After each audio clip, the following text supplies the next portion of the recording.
So the title of my paper is The Devaluation, and I put that in a quotation mark, and Recovery of the Value of Religion. My introduction. It is not difficult to observe that the more society modernizes, the level of its religiosity becomes less. With the dominance of science, politics, and economics in rational discourses, and the relevance of technology, the ideology of globalization, and the attitude of consumerism and materialism, our religious beliefs, practices, and values and institutions are losing relevance to human life and to society. Due to modernization, the role of religion diminishes. So one of the effects of modernity is the gradual devaluation of religion. As modern man puts its trust on reason to answer his fundamental questions about nature, the world, and himself, the value of religion and faith as sources of answers to such questions have either declined or have been put in severe question and scrutiny. In this paper, I will attempt to look deeper into this phenomenon by tracing back the philosophical underpinning, especially the philosophical critiques on religion, and see their relevance on this issue. I will also try to see the contemporary views on the practices of religion, because they have bearing on the discussion. In the end, I will give my reflections on how we can rediscover or recover the value of religion in contemporary time. In a full paper, I will try to show how to view this as not anti-reason and counter-anthropological, but as something that can be complement of reason and faith, to advance the idea that the sacred, mysterious, and spiritual can complement with the rational, secular, and temporal. But that will be for a much longer paper presentation. So the critical question now is, how do we recover the value of religion, and how do we make religion relevant again in the modern time? Is it possible to recover the value of faith without undermining the value of reason? These are just some of the questions that I will try to answer as far as my paper is concerned. Now, the notion of the devaluation of religion. Before going further, I will first explain what I mean by devaluation of religion, and my basis for saying that there is such a devaluation of religion. Devaluation points to value, so that when there is a devaluation of something, there must be some value that is either diminished or taken away. So when we talk of devaluation of religion, then there must be some values of religion. But another question comes up. What is the basis of the value of religion? And why is religion valuable? And where can we find the value of religion? The question brings us to the nature of religion, because it is in knowing what a thing is that we can know what is its value or significance. In other words, by knowing what is religion per se, then we can find some answers about the question of its value. Here, a distinction between religion and religions will be implied into the following discussions. Although it is quite difficult to establish the nature of religion given the differences among religions, there are a number of characteristics common to all of them. First, there is a common reference to a supernatural order and a supernatural being through which the fundamental aspects of human life are explained and evaluated. Religions recognize the sacred or supernatural realm from which the supernatural being or beings and forces operate.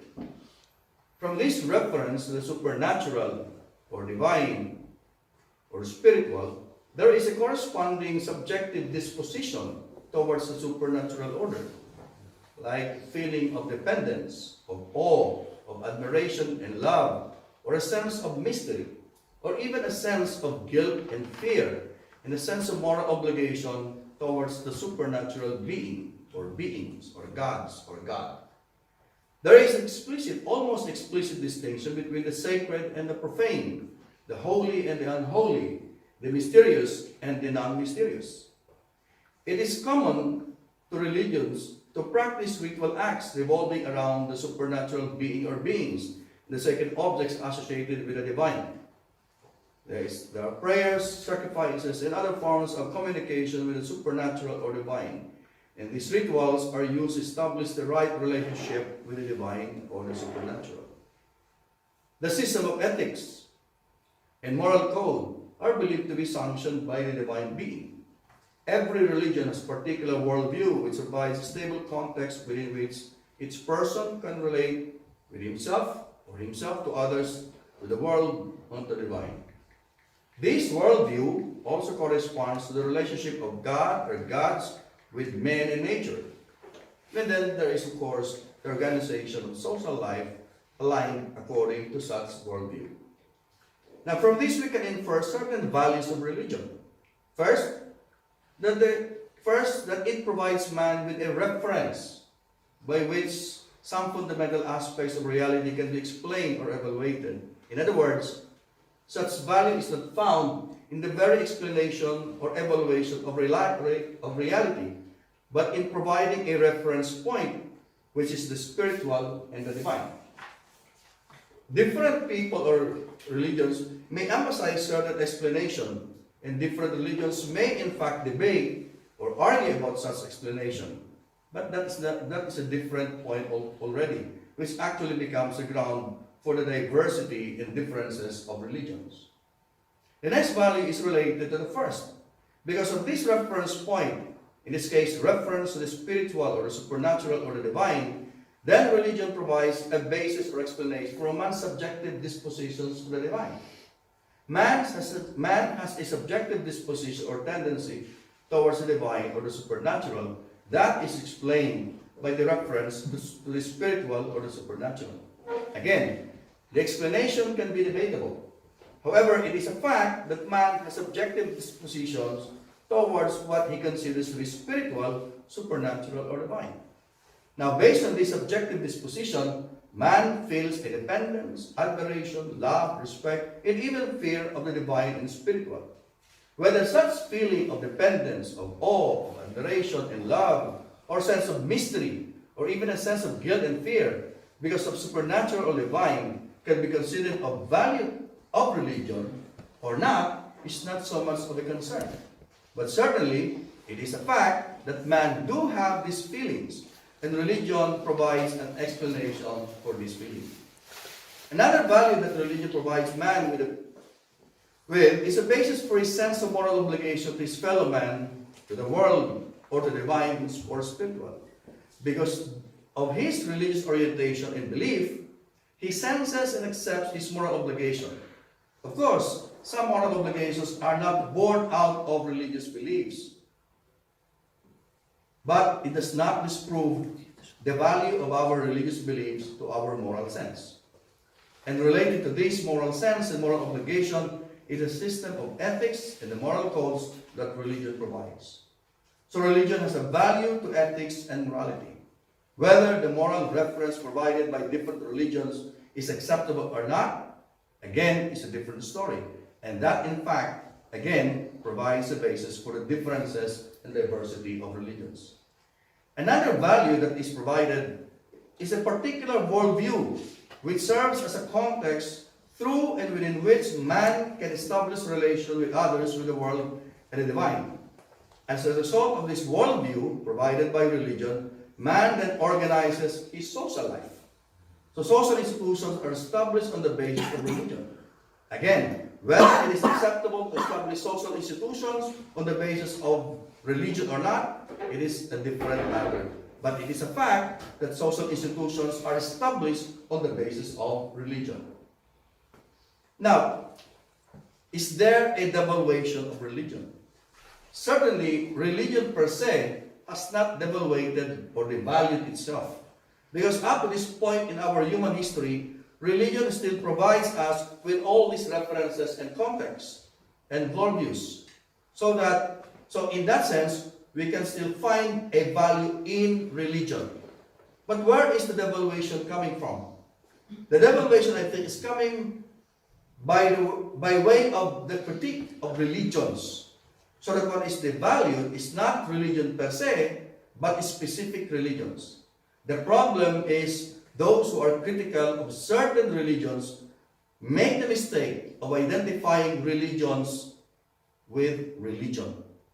So those who are critical of established religions, that is, religions that has transformed themselves into social institutions like Christianity, Islam, Judaism, Buddhism, and the like, are actually diminishing or criticizing the references, the context, the worldviews, and the consequent social systems and moral codes that these established religions provide. So that any critique of religion is not a critique of religion per se, but is in fact a critique of certain religions. It is totally a logical mistake to identify and equate religion in general to specific religions. It is a fallacy of generalization if we say that religion is an opium of the people, when in fact, the religion that is being alluded or referred to is Christianity. Because while Christianity is a religion, it is not the only established religion. Now, here are some critiques of religions. In the following discussion, I will focus on one religion, and that is Christianity. Because if I'm going to focus on all of them, then I will not be able to finish. So I'll focus on Christianity, which is often the target of critiques of some philosophers. In one of the aspects and references of Christianity that is often questioned is the belief in God. Through a thorough philosophical analysis, the notion of God is put to the stand. And one example of this is Ludwig Feuerbach, who provides an anthropological interpretation of the notion of God, reducing God to a product of human imagination. In other words, God is a man-made conception. According to Feuerbach, the mystery of religion is that man projects his being into objectivity and then again makes himself an object of this projected image of himself and thus converted into a subject. What the devout mind worships as God is accordingly nothing but the idea of the human species imagined as a perfect individual. Hence, Feuerbach suggests that we should recover for ourselves the creative freedom which we have ascribed to God, and that we should affirm ourselves as the being through which the world exists. Such idea of God has been accepted by contemporary thinkers like Marx and Nietzsche.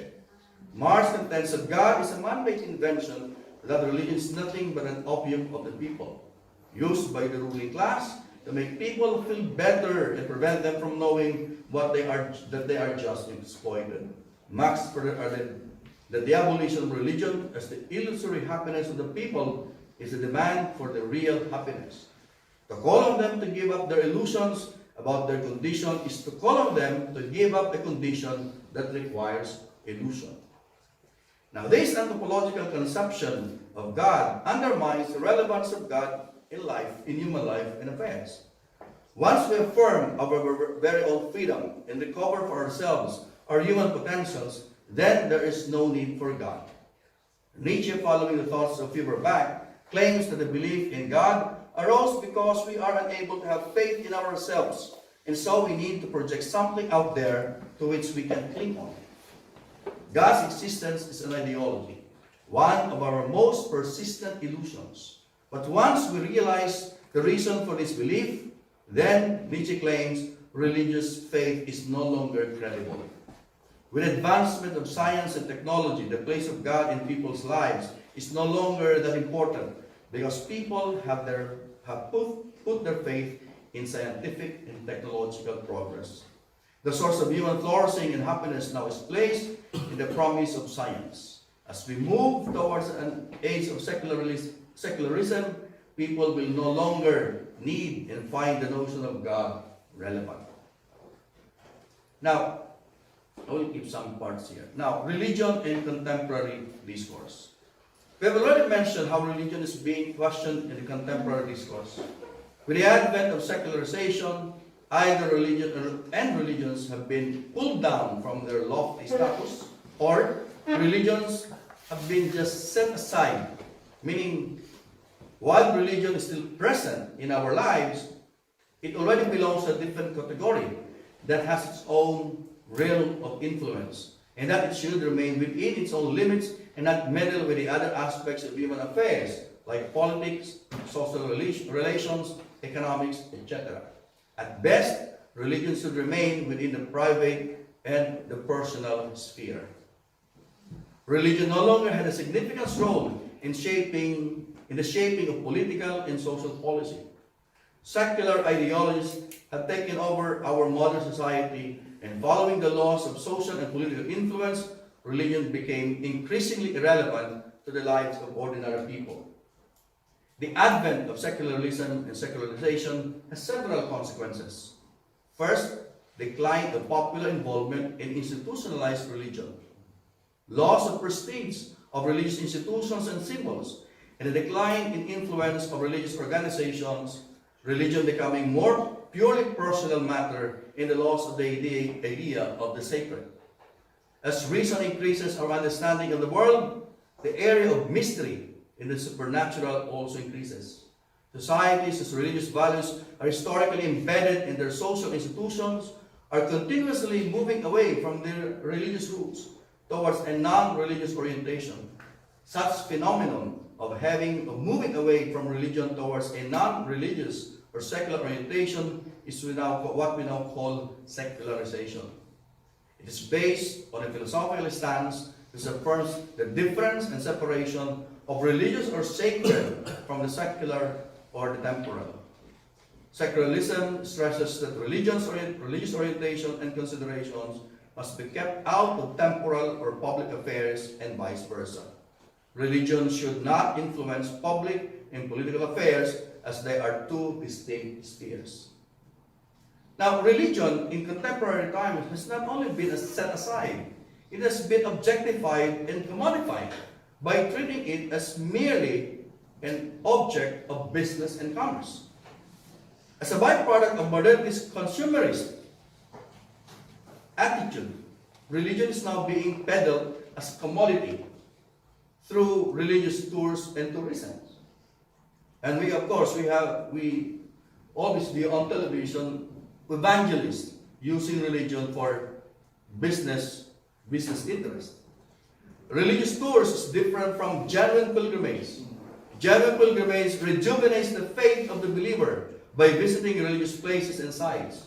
Religious tours, on the other hand, put more emphasis on the material and physical qualities, reducing religion into commercial attributes, or reducing into commercial attributes these religious places and sites.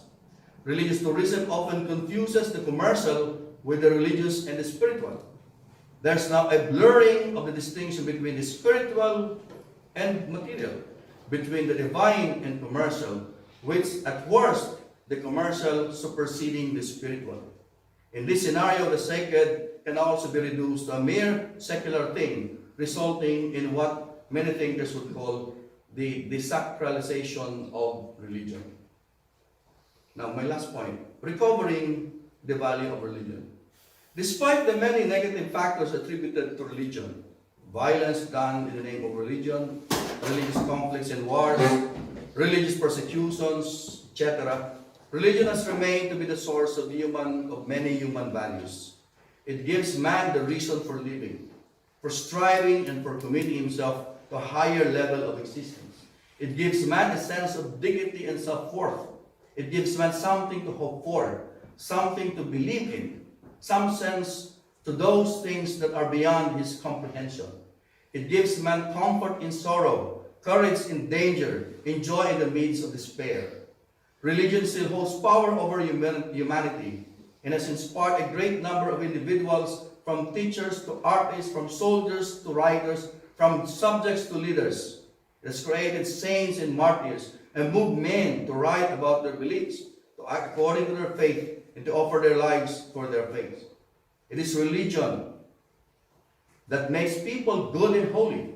It is in religion that we are taught to love our fellow men, to respect nature, and obey the commands of a higher being, whether you call it God, Yahweh, or Allah, or just the Absolute. Because of our religious beliefs and faiths, we aspire for something higher, a higher level of human existence, or a place of happiness. Religion teaches us all the good values and virtues, love, respect, hope, honesty, etc. Indeed, religion offers or promises a very noble and wonderful human existence here and hereafter. But how do we recover the value of religion? How do we recover all these beautiful things that we say about religions? I think it is better for the believer, for the religious person, to recover the value of his religion. And to do this, he must start with himself. He can probably ask this question, does he still has the right understanding of who God is? Is God still the center of his life? Is God still the source of value and meaning of his own existence? Does he still practices the right faith? Is religion still valuable in his life? Is religion still focused on the spiritual life of man? Or has it also become secular in its practice? We may still have faith in God, but we may no longer or put God at the center of our faith. God may no longer be the central figure in our social and personal life. The practice of religion may have been commercialized, and that the faithful no longer see the spiritual significance of a religious event, but its commercial and practical value. We need to have a hard look on ourselves and see if indeed religion and our religious beliefs and values have lost their relevance or are no longer applicable in our life, both in our personal and social affairs. This would mean going back to the core and basic teachings of our faith, most especially our understanding of God. And as we keep that understanding, we need to profess in our life that faith, the living faith that is manifested in our thoughts, in our attitude, and in our actions in our daily life. Thank you very much.